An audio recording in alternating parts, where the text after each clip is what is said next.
जी नाज़रीन, दादू मां ख़बर ॾींदो त मंगसी मोरी होटल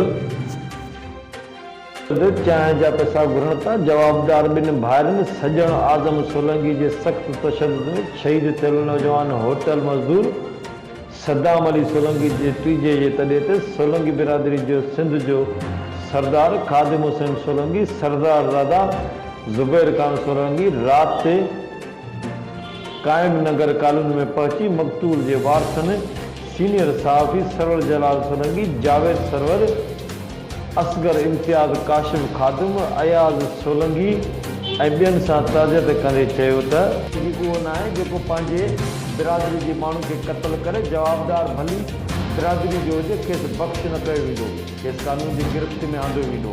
जवाबदार केॾा बि पास हुजनि उन्हनि जी हिक बि न मञी वेंदी। हीउ वॾो ज़ुल्म आहे जो चांहि जेको पते बेगुनाह वालिदनि जे सहारे खे बेदर्दी सां क़त्ल कयो वञे। SSP दादू ऐं SHO दादू फौरी तौर गिरफ़्तारी असां ॻाल्हायो ऐं तव्हां मिलो। SSP साहब सां बि इजाज़ शेख साहब सां मां ॻाल्हायां थो पियो। इंशाअल्लाह तव्हांखे हक़ु थींदो। नाहे त असांजी सभु तव्हां सां बिरादरी असांजी पंहिंजी गॾु आहे।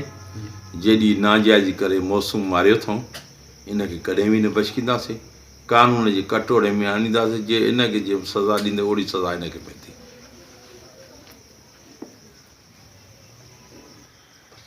तव्हां ज़ुल्म थियो आहे बाबा, तमामु वॾो ज़ुल्म थियो आहे। मौसूम हिकिड़ो वियो पंहिंजे बचनि जे पालण लाइ मज़ूरी करणु, उनखे सुते ई निंड ॾेई छॾियऊं। इनखे का रायत न थींदी, का बचकी सघंदी, को सोलंकी अहिड़ो न चाहींदो जो मौसूम क़त्ल थियो आहे जेको हुनजी को मदद न कंदो। बदमाशी करे चांहि जे पैसा जे करे बि छोकिरा मारबा।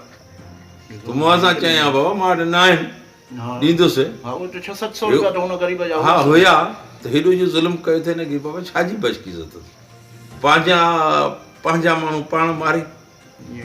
अॻे हिते असांजी दुनिया पंहिंजे सोलंकनि जा रोज़ हेॾे माण्हू मोरे में मरनि था पिया, रोज़ उते इहो लॻो पिया, इहे वट सट लॻी पिया। माण्हू मरंदा वञनि, रना खजनि में पैसा भरियो जो माण्हू मरे।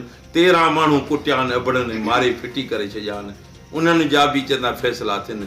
हाणे ख़ासि करे माण्हू मारियो आहे मोरे में, ॾिसो हेॾो हुन में 2 माण्हू मारिजी विया, हिकिड़ो मारिजी विया, 2 सीरियस ज़ख़्मी आहिनि। उन्हनि जे लाइ बि वरी तारीख़ रखिजे थी पई। यार हे छा अलाए वॾे असगर ठीको खयो आहे, अलाए छा वॾो ज़ुल्म आहे इहो। ॿियो को गैसारो इसरार आहे, ज़ुल्म कयो त क़त्ल थिया आहिनि, मौसूम ॿार जंहिंजी जानियूं आहिनि, उन जवाब कोई फ़ैसिलो कयो।